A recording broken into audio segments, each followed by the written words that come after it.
நம்முடைய ஒரு முக்கிய நிகழ்வான பார்ட்டி இன் பர்சன் லோக்கல் கோர்ட்லேருந்து சுப்ரீம் கோர்ட் வரைக்கும் வாதாடின தன்னுடைய சுய அனுபவங்களை பகிர்வதற்காக தோழர் தேவராஜன் சார் அவர் நம்ம கூட வந்திருக்காங்க. அவர் ஒரு 15 நிமிடம் நம்மோட உரையாற்றுவார். அவர்களே வருக வேண்டும் நான் நினைக்கிறேன்.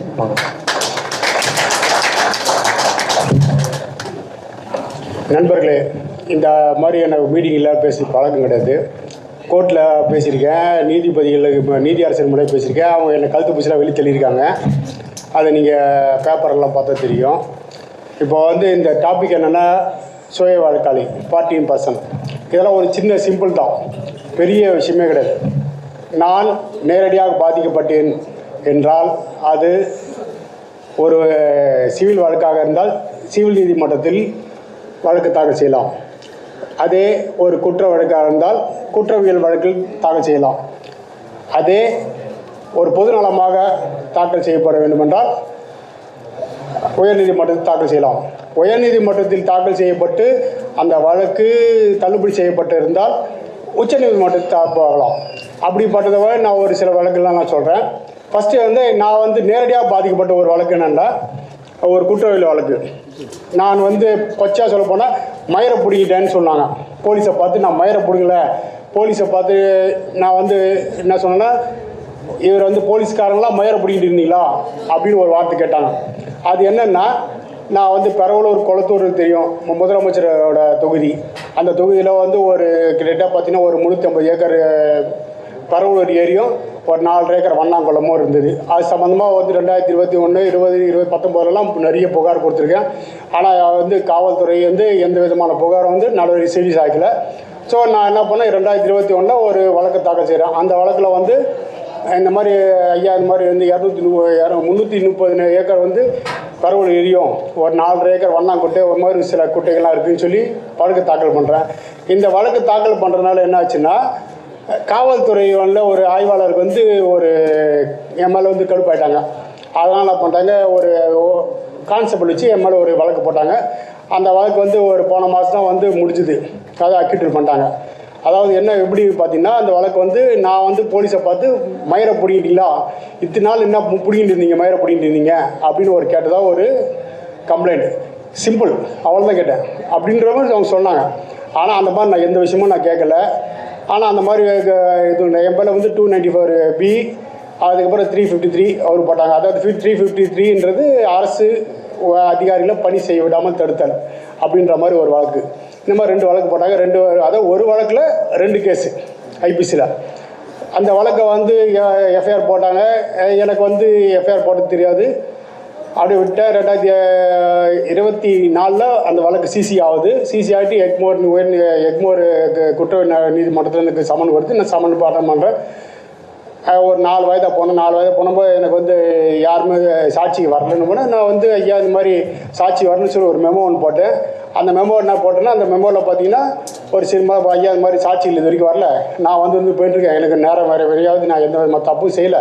ஸோ எனக்கு நீங்கள் இந்த வழக்கில் சாட்சிகளெல்லாம் விடுவிக்கணும் அப்படின்னு கேட்டேன். அவங்க முடியாதுன்ற மாதிரி சொல்லி அடுத்த கட்டத்துக்கு கொண்டு போனால் போலீஸை கூப்பிட்டு இந்த மாதிரி இப்போ கேட்குறாரு என்ன பண்ணலாம் கேட்டேன்.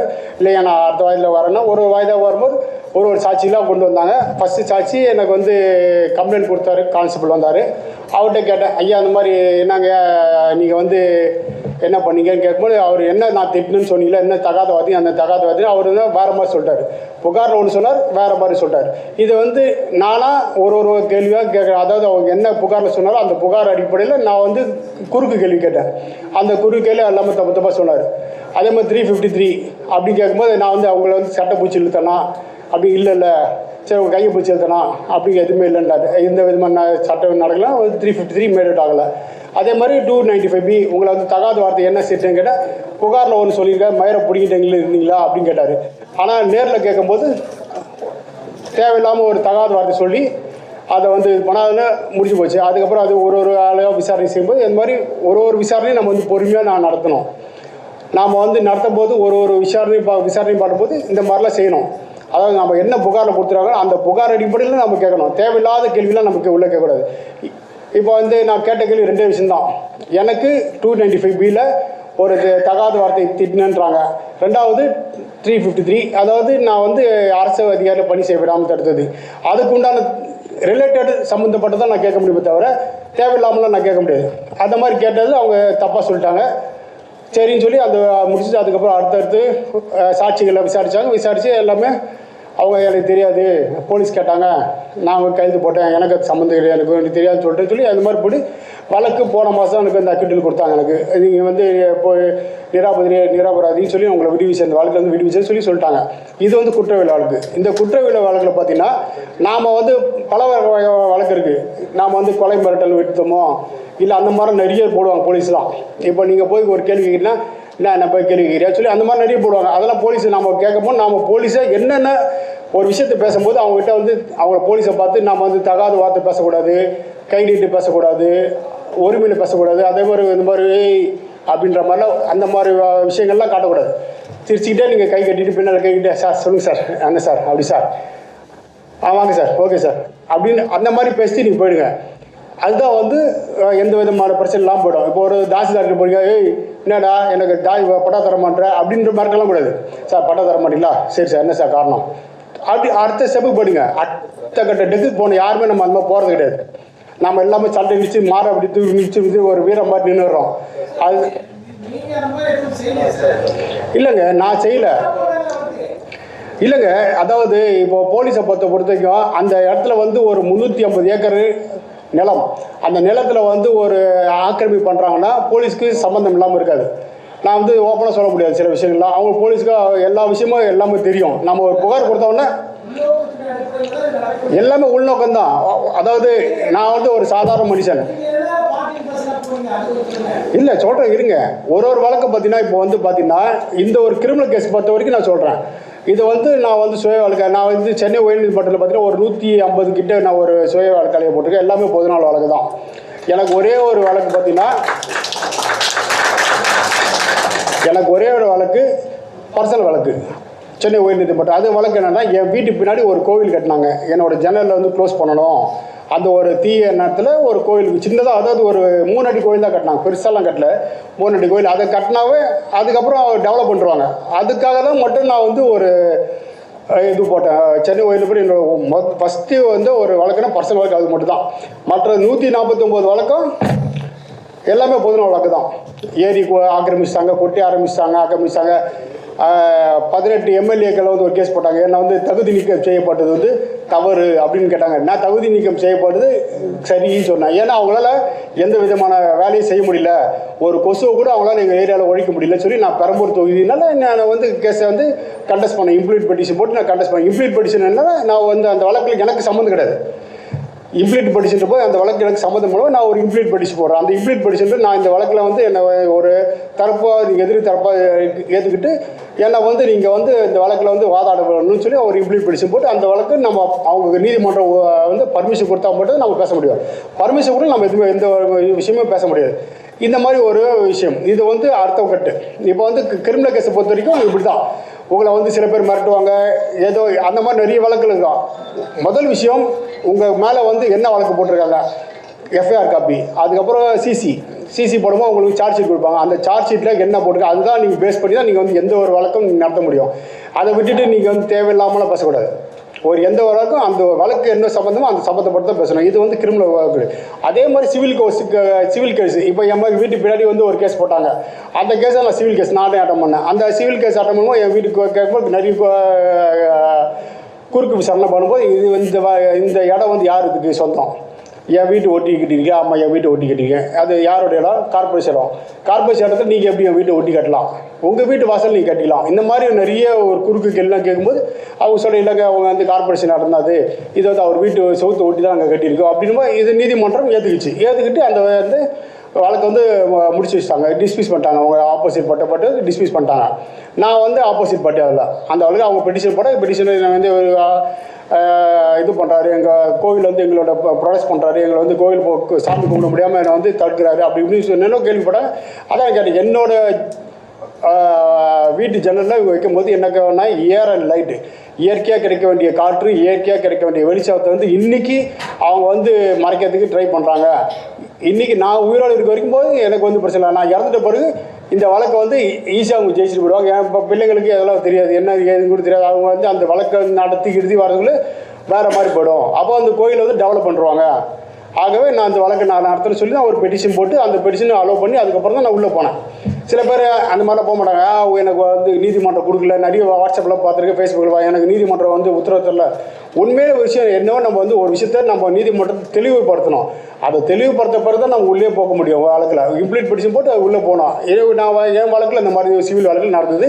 நான் இந்த மாதிரி ஐயா எனக்கு வந்து நான் இருக்கிற வரைக்கும் தான் எனக்கு வந்து அந்த அந்த கோவிலோட தன்மை என்னன்னு தெரியும், எதுக்காக அந்த கோவில் கட்டினாங்கன்னு தெரியும் சொல்லி நான் சில விஷயம்லாம் சொல்லி அதுக்கப்புறம் அந்த வழக்கை அனுமதி கொடுத்தாங்க. அந்த அனுமதி கொடுத்த பிறகு நான் அந்த வழக்கை நடத்தி அவங்கள குறுக்கு கெல்ல கேட்கும்போது இது வந்து உங்கள் நிலமா இல்லை அப்படின்னாங்க. அதுக்கப்புறம் இது வந்து அவர் வீட்டு செவத்து ஒட்டி தான் இருக்கா. ஆமாம் சரி, நம்ம இதெல்லாம் பற்றி அந்த கேஸ் வந்து தள்ளுபடி பண்ணிட்டாங்க.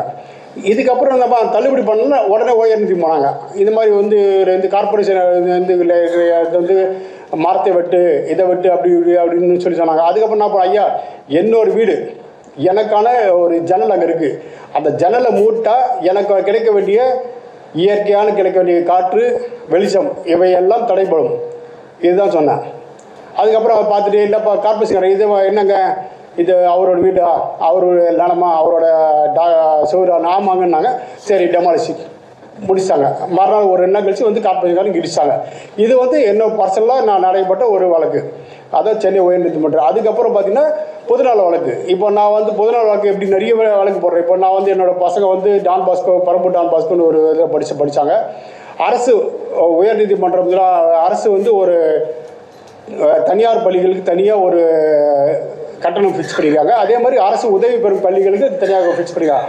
6வது படிக்கிற 6வதுலேருந்து 8வது படிக்கிற பசங்க 200 ஆகும், 8வதுலேருந்து 10வது படிக்கிற பசங்க 250 ரூபா, அந்த மாதிரி ஃபிக்ஸ் பண்ணிடுறாங்க. 12வதுலேருந்து அதுக்கும் அதே மாதிரி. தமிழ் மீடியத்துக்கு ஃபீஸ் கிடையாது, இங்கிலீஷ் மீடியம் தான் ஃபீஸ் ஃபிக்ஸ் பண்ணு, அது மாதிரி ஃபிக்ஸ் பண்ணிடுறாங்க. அப்படி ஃபிக்ஸ் பண்ண பாருங்க. என்னோட பையன் இங்கிலீஷ் மீடியம், எங்கள் இங்கிலீஷ் மீடியம் படிக்கும்போது நான் படிக்கும்போது என் பையன் படிக்கும்போது 11th படிக்கும்போது அவனோட ஃபீஸ் 250 ரூபா. ஆனால் அவங்க எங்கிட்ட வாங்கினது 15,800 ரூபா. ஸோ 1300% அதிகமாக வாங்கியிருக்காங்க சொல்லி நான் இப்போ சென்னை சிஇஓ கிட்ட, சென்னை முதன்மை கல்வி அலுவலக புகார் கொடுத்து, அந்த புகார் அடிப்படையில் அவங்க எல்லாரும் என்ன பண்ணாங்க, அவங்க விசாரித்தாங்க. ஆனால் விசாரித்து அவங்க அறிக்கையெல்லாம் கொடுக்கல என்கிட்ட. அதுக்கப்புறம் நான் வந்து சிங்காரவேலி கமிட்டி, இப்போ வந்து வேறு ஒரு கமிட்டி இருக்குது, ப்ரைவேட் ஃபீஸ் கமிட்டின்னு இருக்குது. அதே ப்ரைவேட் ஃபீஸ் கமிட்டி சிங்காரவேலி கமிட்டின்னு இருக்கும். அந்த கமிட்டியில் போய்ட்டு நான் புகார்லாம் கொடுத்தேன். அந்த கமிட்டியிலே வந்து எதுவுமே நடவடிக்கை இல்லைன்னு அப்போ நான் போய்ட்டு ஆர்ப்பாட்டம்லாம் பண்ணும்போது அவங்க என்ன பண்ணுறாங்க, என்ன கோபமாக என்கிட்ட பேசி ஒரு உத்தரவு போட்டுறாரு.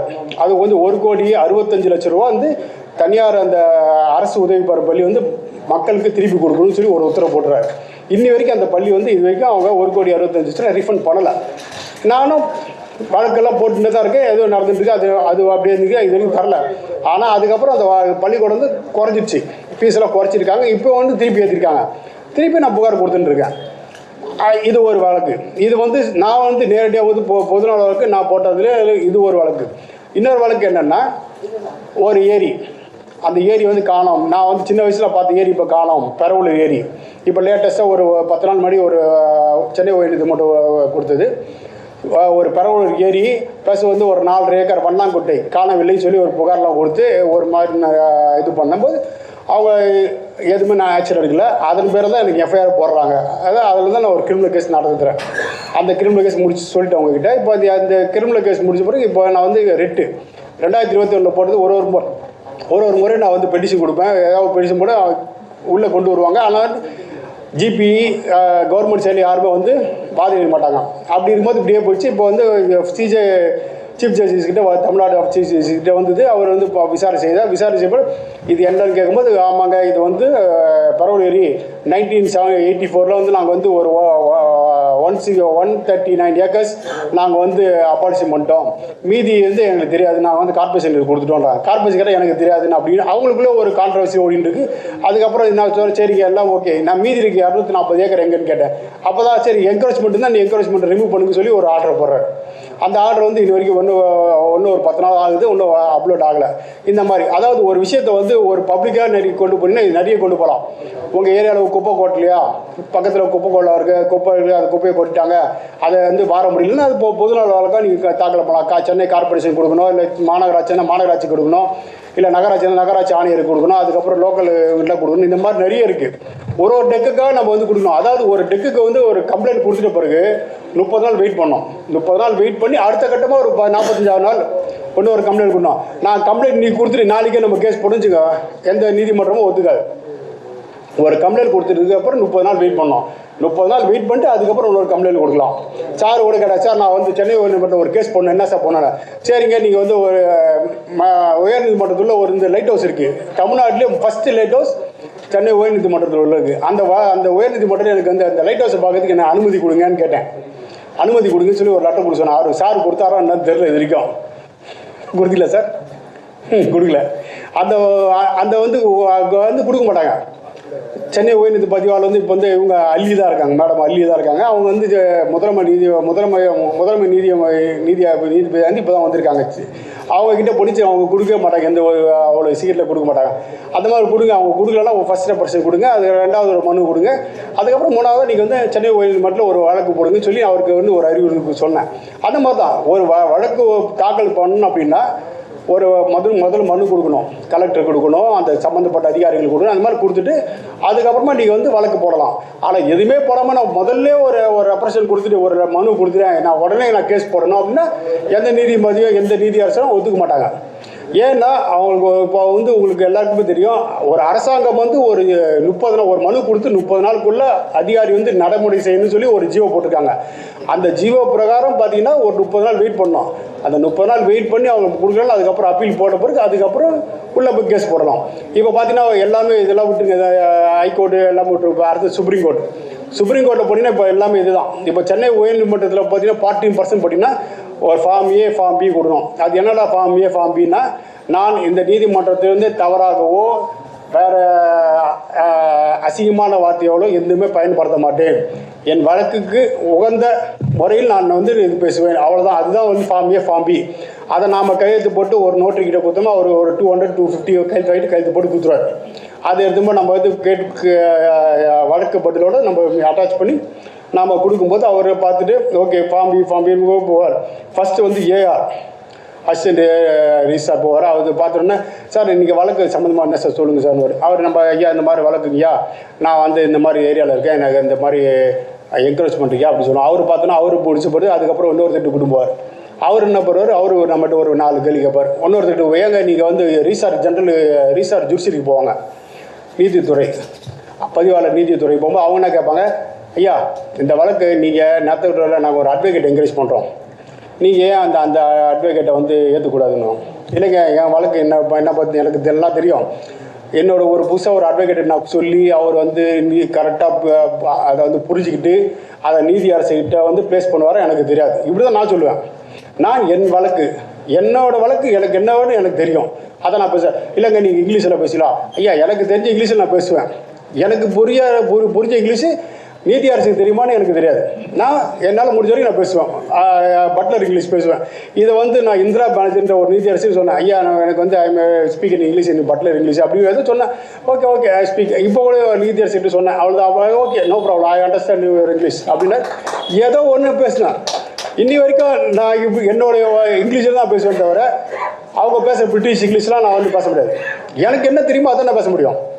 அதே மாதிரி நான் நீதிமன்றத்தில் பேசும்போது எந்த விதமாக தகாத வார்த்தையும் பேச மாட்டேன். ஒருத்தர் இருக்கார், நான் நண்பர் ஒருத்தர் இருக்கார், ஆல்ஃபர்ட்னு இருக்கார், 64 வயசு. அவருக்கு வந்து ஒரு பல பிரச்சனை இல்லை, ஒரே பிரச்சனை தான், அவர் ஃபேமிலி டிஸ்பியூட்டு ப்ளஸ் வந்து அவர் கன்சூமர் பிரச்சனை. இதில் வந்து என்ன பண்ண நீதி அரசர் எம்எஸ் ரமேஷ் கிட்ட போகிறாரு, யூஸ்லெஸ் ஜட்ஜ் அப்படின்னு ஒரு மாதிரி பேசிட்டார். உடனே அவர் பிடிச்சி நான் போட்டு ஜெயிலில் போட்டார். நீதி அரசர் வந்து டேரெக்டாக ஜெயிலில் போட்டு முதல் நாள் அவர் தான், அதுவும் போட முடியாது, இருந்தாலும் போட்டோன்னா ஜெயிலில் போயிட்டு வெளியே வந்துட்டு திருப்பி போட்டு பேசுகிற, திருப்பி நீ எப்படி அந்த ஜெயிலில் அமிச்சா, உனக்கு வந்து கற்றுக்குட்டின்னு சொல்லி கொழிஞ்சு முடிஞ்சு எல்லாத்தையும் போட்டு சண்டை போட்டு ஏயாவோ லெவலாக பண்ணிட்டார். அதுக்கப்புறம் திருப்பி வந்து இவர் இருக்கார். அதுக்கப்புறம் நம்ம பிஎம் பிரகாஷ் இருக்கார். அவர்கிட்ட போனால் ஊன்றார். அவர் உடனே நீ மென்டல் ஹாஸ்பிட்டல் அமிச்சாங்க. மென்டல் ஹாஸ்பிட்டல் போய் சண்டை போட்டு மென்டல் ஹாஸ்பிட்டல் வெளியே வந்து நீ 62 வயசு எனக்கு 62 வா, 2 பேரும் மென்டல் ஹாஸ்பிட்டல் போய் பார்க்கலாம் சொல்லி அவருக்கு ஒரு சண்டை. இது ஏன் சொல்கிறேன்னா, அவர் வந்து இந்த விஷயத்தில் வந்து ஒரு தப்பான ஒரு கண்ணோட்டம் என்னன்னா, நீதிமன்றத்தில் போட்டு அவருக்கு என்ன வழக்கு அதை பற்றி பேசலை, தேவையில்லாத விஷயம்லாம் பேசி அவர் ஒரு 2 வாட்டி ஜெயில் போயிட்டார். அவர் கூட்டு போய் இதில் பண்ணிட்டாங்க, மென்டல் ஹாஸ்பிட்டல் போட்டாங்க, எல்லாம் வந்துட்டார். வந்து இப்போ கேஸ் நடத்திட்டு அவரும் கிட்ட பார்த்தீங்கன்னா ஒரு 10-15 கேஸ் சுப்ரீம் கோர்ட் நடந்துட்டு இருக்கு, ஹைகோர்ட்டில் நடந்துருக்கு, எல்லாமே நடந்துட்டுருக்கு. ஆனால் அவருக்கு தீர்வே கிடைக்கல.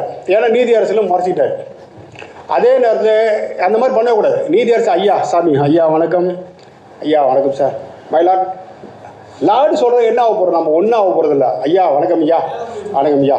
அதனால் எந்த ஒரு நமக்கு வந்து குறைச்சி போக போகிறதில்ல. தயவுசெய்து நீதிமன்றத்தில் ஒரு பெரிய விஷயமே கிடையாது. வழக்கு நடத்துறது பெரிய விஷயமே இல்லை. உயர் நீதிமன்றத்தில் போகிறீங்களா, அவருக்கு மிஞ்சி போனால் ஒரு 750 ரூபா செலவு பட்டு ஒரு அந்த ரெஸ்பாண்டராக வருவாங்க, அவங்களுக்குலாம் ஒரு 30 ரூபா ஃபீஸு. இது மிஞ்சி போனால் ஒரு கிட்டத்தட்ட ஒரு 10 ரெஸ்பாண்டர்னா ஒரு 300 ப்ளஸ் ஒரு 750, 1100. அதுக்கப்புறம் அந்த டைப்பிங் பேப்பர் அதெல்லாம் கிட்ட ஒரு 1500 வரும். அதிகபட்சம் 2000 செலவு பண்ண போகிறீங்க, இதுதான். ஆனால் அங்கே போய்ட்டு நீங்கள் வந்து பதிவாளர்கிட்ட ஃபார்ம் ஏ கொடுக்கும்போது உங்களை ரிஜெக்ட் தான் பண்ணுவாங்க. ஏன்னா நம்ம பேசுகிற இங்கிலீஷு, நம்ம பேசுகிற விதம் எல்லாமே அவங்க ரிஜெக்ட் தான் பண்ணுவாங்க. சில பேர் ஓகே நீங்கள் நல்லா இங்கிலீஷ் பேசுகிறேன், வாய் நுண்ணினாக்கு இங்கிலீஷ் இருக்கும், சரி ஓகே முடிச்சிடுவாங்க, அனுப்புவாங்க. இல்லை அதாவது இதில் வந்து என்னென்னா பொதுநல வழக்காக போனால் சென்னை உயர்நீதிமன்றத்தில் முதல் பெஞ்ச் தான் போவோம், ஃபஸ்ட் பெஞ்ச் தான் போவோம். அங்கே இருக்கிற நீதி அரசு வந்து பெங்காலி தான் இருப்பார். பெங்காலியோ டெல்லியிலேருந்து ஏதோ ஒரு ஊரில் வந்து பஞ்சாபியோ எங்கே வந்துருப்பா, அவருக்கு தமிழ் தெரியாது. ஸோ அவருக்கு வந்து நம்ம இங்கிலீஷில் பேசி ஆகலாம். கூட இருக்க பிரதர் ஜட்ஜஸ் இருப்பாங்க, அவங்க ஏதாவது சில பேர் வந்து சொல்லுவாங்க, சில பேர் சொல்ல மாட்டாங்க, கம்முன்னு இருப்பாங்க. பர்சனலாக உங்களுக்கு ஒரு வழக்கு இருக்குது, இப்போ இந்த எனக்கு வந்து பக்கத்து வீட்டுக்கு பிரச்சனை இருக்குது, வரப்பு இருக்குது, வாய்க்கால் தகவல், அது வந்து சிங்கிள் பேச்சில் அவங்க வந்து தமிழில் பேசலாம், அது ஒன்றும் பிரச்சனை கிடையாது. ஆனால் பொதுநல வழக்கு போட்டுனா கண்டிப்பாக அங்கே தான் போயிடலாம். அதே மாதிரி சுப்ரீம் கோர்ட் போனால் அது சிம்பிள் தான், இதே தான். ஒரு இப்போ இங்கே என்ன போட்டிருக்கீங்க, எவ்வளோ தவிர ஃபீஸ் கட்டிங்கன்னா அப்பீல் போகும்போது அப்பீலுக்கு ஒரு 500 ரூபா ஃபீஸ் கட்ட போகிறோம், அவ்வளோதான். பெரிய விஷயம்லாம் கிடையாது. அங்கே ஒன்றும் ஒரு எளிமையாக இருக்கும், எல்லாமே ஆன்லைனில் இருக்குது, எல்லாமே ஈஸி தான். இது என்னன்னா நம்ம வந்து ஒரு வழக்கம் போடும்போது என்ன செய்கிறோமோ அதுதான் நம்ம கரெக்டாக செய்யணும். நாம் வந்து ஒரு விஷயத்தை செய்கிறோமா அதை வந்து நேரடியாக நாம் பாதிக்கப்பட்டிருக்கோம் அப்படின்னு தான் சிங்கிள் தனி நீதிபதி போவோம். பொதுநலமாக போடுமா பெஞ்சில் போவோம். அங்கே வந்து உங்களுக்கு அகைன்ஸ்ட் ஆர்டர் ஆகிடுச்சுன்னா நீங்கள் வந்து சுப்ரீம் கோர்ட் போகலாம். ஐயா வந்து காமிச்சிட்டு இருக்காரு, இதுதான் பெரிய விஷயமே கிடையாது. நீதிமன்றத்தில் நாடுறதுக்கு எளிது. அதே மாதிரி நுகர்வோரும் இதே மாதிரி தான். நான் வந்து நேரடியாக பாதிக்கப்பட்டிருக்கேன்னா இப்போ நான் எஸ்பிஐ கிரெடிட் கார்டு வாங்கினேன், அது 2000 வாங்கினேன். இன்றைக்கி எனக்கு வந்து பணம் கொடுக்க கேட்குறான். எப்படி கேட்க முடியாமல், லிமிடேஷன் பீரியட்னு இருக்குது, ஒரு அக்ரிமெண்ட் இருக்குது, அதெல்லாம் முடிஞ்சு போச்சு. லிமிடேஷன் பீரியட் முடிஞ்சு அவன் வந்து கிரெடிட் கார்டு பணம் கொடுக்குறான். லிமிடேஷன் 3 இயர்ஸ், அதிகபட்சம் 2 இயர்ஸ் நமக்கு லிமிடேஷன். அதிகபட்சம் தவிர 3 வருஷம் தான் லிமிடேஷன். அதே மீறி எனக்கு 2000 வாங்கின கிரெடிட் கார்டுக்கு இன்றைக்கி வந்து பேமெண்ட் கொடுங்க கேட்க முடியாது. அதே மாதிரி தான் ஐசிஐசி கிரெடிட் கார்டு இல்லாமல் லிமிடேஷன் பீரியட் முடிஞ்சு எனக்கு கேட்டுக்கிறாங்க. அவங்க மேலே கன்சியூமர் கேட்டு போது நிறைய வேலை பண்ணிட்டு இருக்கேன். அதே மாதிரி ஏர்டெல், நான் பணம் ஏர்டெல் யூஸ் பண்ணுறேன், எனக்கு வந்து இப்போ இன்டர்நெட் ஒர்க் ஆச்சு கிட்ட 15 நாள் நான் கம்பெனியில் கூட எதுவுமே நடவடிக்கை இருக்கும்போது நானும் கன்சியூமர் போட்டு கன்சியூமர் இருப்பேன். இன்னொரு விஷயம் என்னென்னா டாஸ்மாக், நான் வந்து மது பிரியன்னு வச்சுப்போம், அதுக்குன்னு ரெகுலராக கிடையாது, இன்றைக்கி ஒன்று சாப்பிடுன்னு வச்சுக்கோங்க.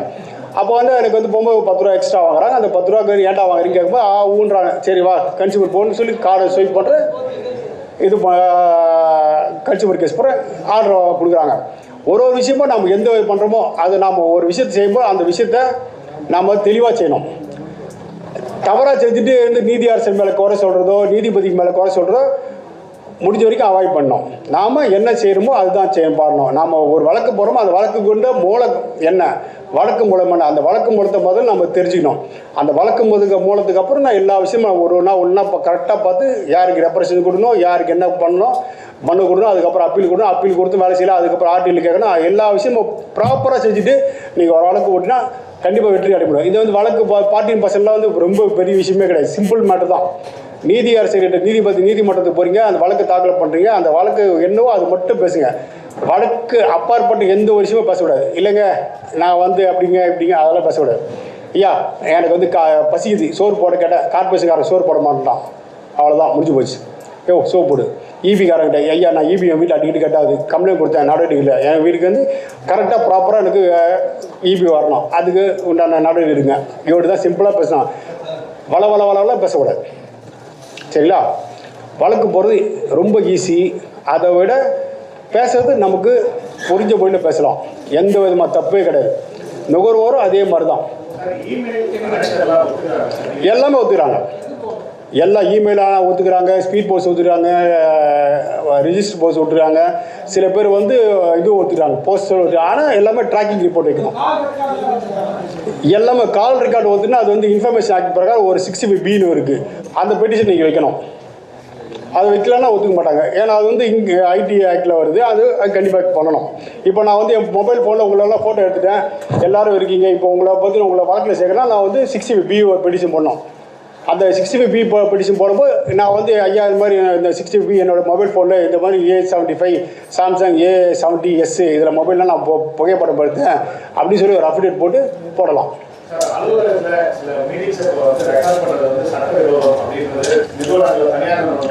அதாவதுங்க, தனியார் நிறுவனம் வந்து எல்லாமே சட்ட விரோதம் தான் அவங்களுக்கு. ஏன்னா அவன் வந்து பண்ணுற விஷயம் எல்லாம் தப்பாக பண்ணுறாங்க, அவங்க பண்ணுறாங்க. ஒரு விஷயங்க, தனியார் நிறுவனம் பொறுத்த வரைக்கும் நம்ம வந்து அவனை வந்து கண்ட்ரோல் பண்ண முடியாது. For example ICICI bank, SBI credit card, அவங்களெல்லாம் நம்ம கண்ட்ரோல் பண்ண முடியாது. ஆனால் அவங்களை எப்படி கொண்டு வரோம்னா ஐ எம் ஏ கஸ்டமர் அப்படின்றப்ப நம்ம நுகர்வோன்றப்போ நம்ம கொண்டு வரலாம். ஆனால் அவங்ககிட்ட போய் நீங்கள் தகவல் கொடுங்கன்னா நான் வந்து ஆர்டியில் கேட்க முடியாது. எல்லாமே அதுக்கு, அதாவது தொழிலாளி முதலாளின்ற இருக்கும்போது அதுக்கு உண்டான ஃபோரம் இருக்குது. அந்த ஃபோரம் அந்த கமிஷன் இருக்குது. அந்த கமிஷனில் போய் நம்ம கம்ப்ளைண்ட் கொடுக்கலாம். அந்த கமிஷனில் வந்து நடவடிக்கை எடுக்கல மட்டும் நீங்கள் வந்து ஹைகோர்ட் கொண்டு வரலாம். அதுக்கு தான் சிஆர்பின்னு இருக்குது. அந்த மாதிரி கூட கொண்டு வரலாம். உள்ள அதாவது லோயர் கோர்ட்டில் உங்களுக்கு வந்து எதிராக தீர்ப்பு ஆயிடுச்சுன்னா அந்த தீர்ப்பை வந்து கொண்டு வரதான் சிஆர்பின்னு இருக்குது. அதன் பிறகு நீங்கள் உள்ளே கொண்டு வரலாம். அதையும் உங்களுக்கு சரியாக வரல அப்படின்னா அதுக்கு மேலே அப்பீல் இருக்குது, ஏஎஸ் இருக்குது, நிறைய டெக் இருக்குது. ஒரு டெக்கை நம்ம எல்லாத்துக்குமே நீங்கள் வந்து கோர்ட்டுக்கு ஃபீஸ் கட்டணும். ஃபீஸ் கட்டாமல் எதுவுமே நடக்கும். நான் வந்து ஃபீஸ் கட்டவே மாட்டேன், எனக்கு எப்படியாவது வந்து நீங்கள் வந்து விளக்க கொடுக்குன்னா அதில் முடியாது.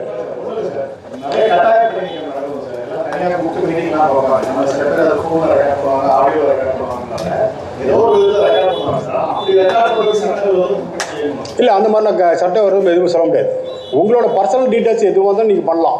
அதெல்லாம் சட்ட விரோதமே கிடையாது. போலீஸ் ஸ்டேஷன் போனால் கூட நீங்கள் வந்து ரெக்கார்ட் பண்ணலாம் சொல்லி எல்லாமே இருக்குது. ஆனால் போலீஸ் வந்து ஒத்துக்க மாட்டாங்க. ஏன்னா அவங்க பண்ணுற பிரச்சனைகளுக்கு, அவங்க பண்ணுற கட்ட பஞ்சாயத்து அதெல்லாம் இருக்குன்னா அவங்க வந்து எனக்கு வந்து ரெக்கார்ட் பண்ணக்கூடாதுன்னு சொல்லுவாங்க. எல்லாமே நீங்கள் பண்ணலாம், எது வேணால் பண்ணலாம். நீங்கள் வந்து நீதிமன்றத்தில் போடுப்போ எவிடன்ஸ் ஆக்ட் 65B நீங்கள் கொடுங்க. இப்போ வந்து புதுசாக 63 மாறி இருக்குது பிஎன்எஸில். அதெல்லாம் நீங்கள் அதை வந்து நீங்கள் இப்போ ஒரு பெட்டிஷன் போட்டு நீங்கள் கண்டிப்பாக அதெல்லாம் பண்ணலாம். வேறு எதாவது இருக்குது? சட்டப்படி எதுவுமே தவறு இல்லையா? இந்திய அரசாங்கம் பொறுத்த வரைக்கும் எல்லாமே வந்து இந்திய நாட்டில் இருக்கிற எல்லா சொத்தும் வந்து அரசாங்க சொத்து தான். நமக்கு பட்டா போட்டு நம்ம வந்து என்ஜாய்மெண்ட் கொடுத்துருக்காங்களே தவிர நமக்கு நம்ம சொத்து எதுவுமே கிடையாது.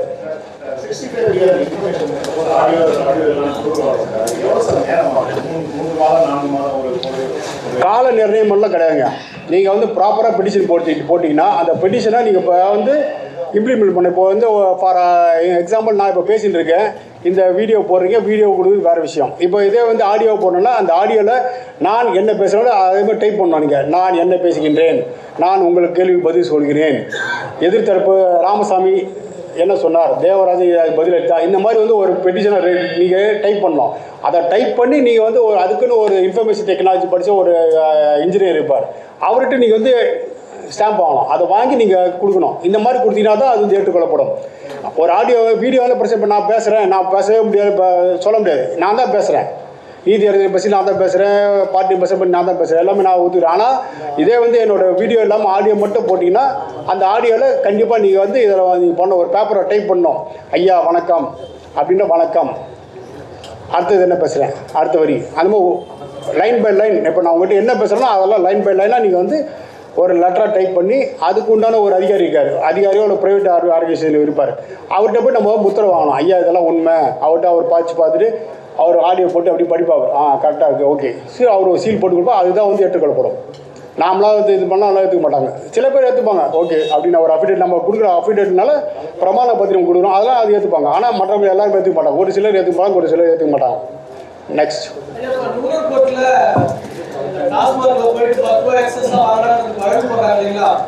நானே இது வரைக்கும் 40 கேஸ் போட்டிருக்கேன்.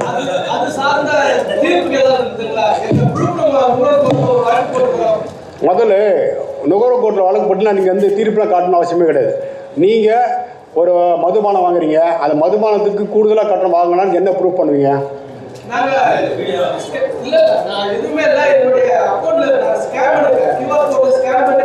அது போதும் போதும் போதும். இப்போ வந்து இந்த விழிப்புணர்வு எப்படி ஏற்பட்டுச்சுன்னா, விழுப்புரம் கலெக்டர் என்ன பண்ணுறாரு, இந்த அரசு வந்து 10 ரூபாய் எக்ஸ்ட்ரா வாங்குறது அந்த பாட்டிலை திரும்ப மீண்டும் கொடுப்பதற்காக தான் வாங்குது. இல்லை, அது வந்து ஒரு சில மாவட்டத்துக்கு மட்டும் தான் வந்து இம்ப்ளிமெண்ட் பண்ணிக்கிறாங்க. சென்னையில் கிடையாது. இப்போ மதன் மாவட்டத்தில் அது வந்து தனியாக ஒரு சீல் போட்டிருக்காங்க. 10 ரூபா வந்து அதுக்கு தனியாக ஒரு சீல் போட்டு அது கொடுக்குறாங்க. அவன் கூடுதலாக வாங்குறது பார்த்தீங்கன்னா இப்போ வந்து ஃபார் எக்ஸாம்பிள் ஒரு மதுபானம் பாட்டில் வந்து 250 ரூபா இருந்தீங்கன்னு அவன் 10 ரூபா ப்ளஸ் ஒன்று 10 ரூபா 270 ரூபா வாங்குவாங்க.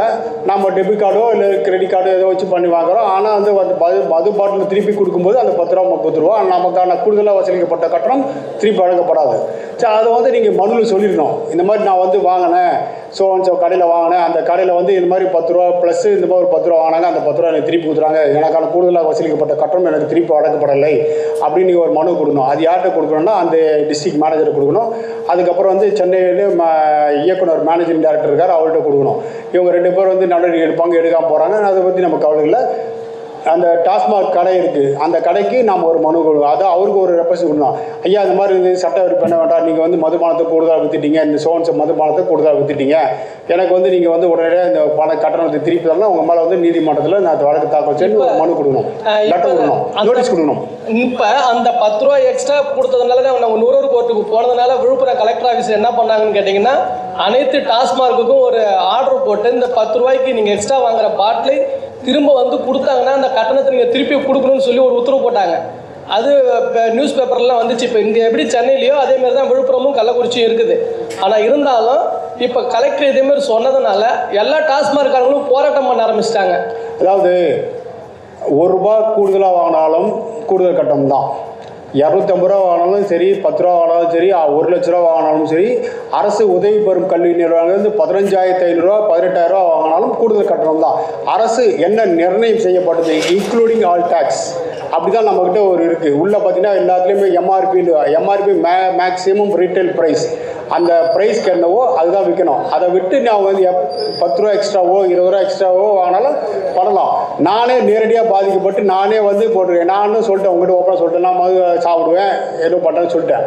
கூடுதலாக வாங்கும்போது 10 ரூபாய்க்கு நான் வந்து கேஸ் போட்டிருக்கேன். இது வரைக்கும் கிட்டத்தட்ட சென்னையை பொறுத்த வரைக்கும் 34 கேஸ் போட்டிருக்கேன். சென்னை திருவள்ளூர் மாவட்டத்தில் 34 கேஸ் போட்டிருக்கேன்.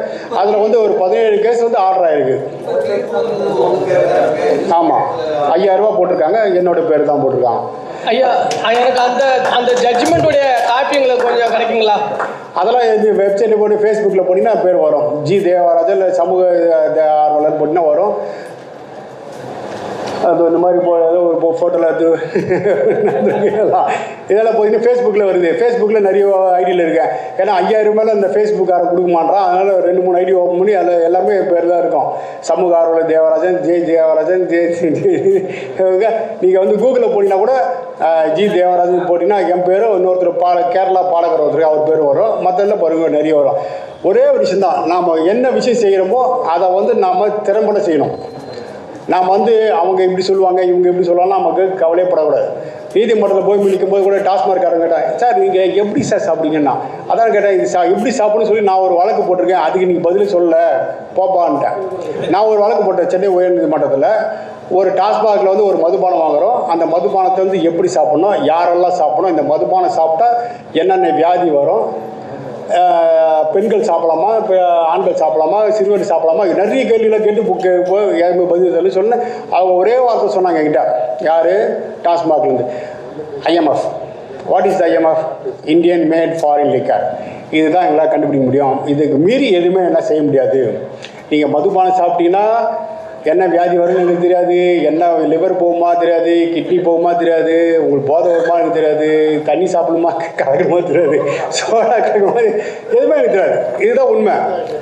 அதாவது அரசாங்கத்தை பொறுத்த வரைக்கும் 40,000 கோடி 45,000 கோடி வருமானம் வருது. அது மட்டும்தான் அவங்களுக்கு குறிக்கோள். நான் ஒரே விஷயம் வச்சேன், நான் மாதிரி மதுபானம் சாப்பிட்றாங்க, எங்களுக்கு வந்து ஒரு தனி இன்சூரன்ஸ் கொடுங்க, உங்களுக்கு 45,000 கோடி வருமானம் வருது அப்படின்னு கேட்டதுக்கு இது வரைக்கும் பதில் கிடையாது. சரிங்களா? அவங்க ஒரே சொன்னாங்க, உங்களுக்கு வந்து அரசு வந்து தனியாக வந்து முதலமைச்சர் காப்பீடு திட்டம் அதில் பயன்படுத்துங்க, எனக்கு அதெல்லாம் கிடையாது, எனக்கு தனியாக ஒன்று கொடுங்க, என்னால் உங்களுக்கு 45,000 கோடி வருமானம் வருதுன்னு கேட்டேன். இது பதில் கிடையாது. 988 46 00 987. மேடம், நீங்கள் கோச்சிக்காதீங்க, உங்களுக்கு இருக்குது. சரிங்களா?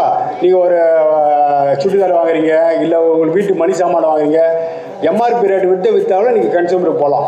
உங்கள் ஏரியாவில் குப்பை ஒழுங்காக உங்கள் குப்பை வரல அப்படின்னாலும் கேஸ் போடலாம். ரோடு சரியில்லையா அதுக்கும் கேஸ் போடலாம். நீங்கள் 9884600987. அதாவது வழக்கு பொறுத்த வரைக்கும் 3 மாதத்தில் முடிக்கிறவங்களும் இருக்காங்க, 6 மாதம் முடிக்கிறவங்க இருக்காங்க, 5 வருஷமும் முடிக்கிறவங்களும் இருக்காங்க. ஆனால் அது போகும். நம்மளோட திறமை தான் நம்மளோட வழக்கு, நம்ம வழக்கு அதாவது ஒரே இந்தியா மாதிரி தான் நமக்கு. அதுதான் சரிங்களா. வழக்கை பொறுத்த வரைக்கும் நீங்கள் என்ன சில ஜட்ஜஸ்லாம் இம்மிடியட்டாக ஆர்டர் போட்டுருவாங்க. சிவில் கேஸ் குறைஞ்சபட்சம் 2 வருஷம், கன்சியூமர் கேஸ் 6 மாதம். ஹைகோர்ட் ரிட்டை பொறுத்த வரைக்கும் ஜட்ஜஸ் பொறுத்து சில பேர் 3 மாதத்தில் முடிப்பாங்க, சில பேர் அன்றைக்கே முடிக்கிறவங்களும் இருக்காங்க, சில பேர் 6 மாதம் முடியும் 4 மாதம் முடிப்பாங்க இருக்காங்க. நீங்கள் நுகர்வோர் நீதிமன்றமாகட்டும், குற்றவியல் நீதிமன்றமாகட்டும், சிவில் வழக்கு தொடர்பட்ட சிறு வழக்கு, இதில் இன்னொரு வழக்கு இருக்குது. நான் இன்னொரு சிவில் வழக்குன்றது வேறு ஒன்று இருக்குது. அதாவது இப்போ வாடகை தரல அவங்களுக்கு எப்படா கேஸ் போடுறதுன்னா அதுக்கும் இருக்குது. அந்த மாதிரி வந்து ஒரு வழக்கம் போடலாம். ஆர்எல்டிஓபி முன்ன வந்து ஆர்சிஓபின்னு போட்டிருந்தாங்க, இப்போ வந்து ஆர்எல்டிஓபி மாற்றிருக்காங்க. அதில் கூட ஒரு சின்ன ஒரு ஈக்கு வச்சுருக்காங்க மத்திய அரசாங்கம். அதாவது நீங்கள் வந்து ஒரு வாடகைதாரர் கொடுக்குறீங்கன்னா அந்த வாடகைதாரர் ஒப்பந்தம் போட்டிருக்கோம். நீங்கள் அந்த ஒப்பந்தத்தை கலெக்டர் ஆஃபீஸ்கிட்ட நீங்கள் வந்து பதிவு பண்ணியிருக்கணும். அது பதிவு பண்ணிங்கன்னா உங்களுக்கு வாடகை திரும்ப பெற வழிவகை உண்டு.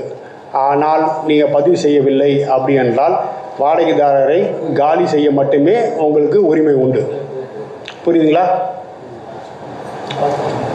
நீங்கள் வாடகை விட்டுருக்கீங்க, அந்த வாடகை அக்ரிமெண்ட்டை ரிஜிஸ்டர் பண்ணியிருந்தீங்கன்னா கலெக்டர் ஆஃபீஸில் உங்களுக்கு வாடகை ப்ளஸ் காலி பண்ணுறதுக்கான உரிமை உண்டு.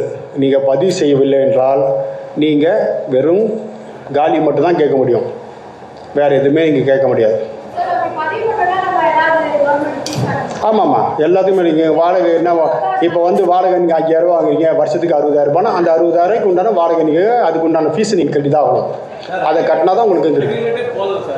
அக்ரிமெண்ட்டே போகலன்னா வீடை காலி பண்ண தான் கேட்க முடியும். நீங்கள் வேறு எதுவுமே கேட்க முடியாது. நீங்கள் ஆமாம், வேறு எதுவுமே நீங்கள் கேட்க முடியாது. வேறு எந்த ஒரு விஷயமும் நீங்கள் கேட்க முடியாது. கரண்ட் பில் நீங்கள் கேட்கலாம், கரண்ட் பில் நீங்கள் கேட்குறதுக்கு ரைட்ஸ் இருக்குது. மற்றபடி நீங்கள் வந்து வேறு வாடகை 1 ரூபா கூட நீங்கள் கேட்க முடியாது. இது வந்து சிறு வழக்கு நீதிமன்றத்தில் போடலாம். ஆமாம், இல்லை கலெக்டர் ஆஃபீஸில் பண்ணணும். நீங்கள் அதுக்குன்னு தனியாக ஒரு டிவிஷன் இருக்குது. அந்த டிவிஷனில் நீங்கள் பண்ண ஆர்எல்டிஓபின்னு சொல்லி அதை வந்து நீங்கள் அங்கே வந்து பதிவு பண்ணணும். அப்படி இருந்தால் தான் உங்களுக்கு வந்து வாடகை கேட்க முடியும். அது பதிவு பண்ணலன்னா நீங்கள் வாடகையே கேட்க முடியாது, வெறும் வேக்கண்ட் பொசிஷன் மட்டும் கேட்க முடியும். இல்லை நீங்கள் வந்து நான் வந்து சிவில் கேஸ் தான் போட போகிறேன் அப்படின்னா சிவில் கேஸில் எல்லாமே நீங்கள் கேட்கலாம். வாடகை கேட்கலாம், காலி பண்ண கேட்கலாம், பெயிண்ட் அடிக்கிறது கேட்கலாம், எல்லாமே கேட்கலாம். ஆனால் உங்களுக்கு வந்து கிட்டத்தட்ட ஒரு 2 வருஷம் நடக்கும் கேஸு. ஆனால் இது வந்து இந்த ஆர்எல்டிஓபின்றது சப்மரி கேஸ் 6 மாதம், அதுலேருந்து 8 மாதம் முடிஞ்சிடும்.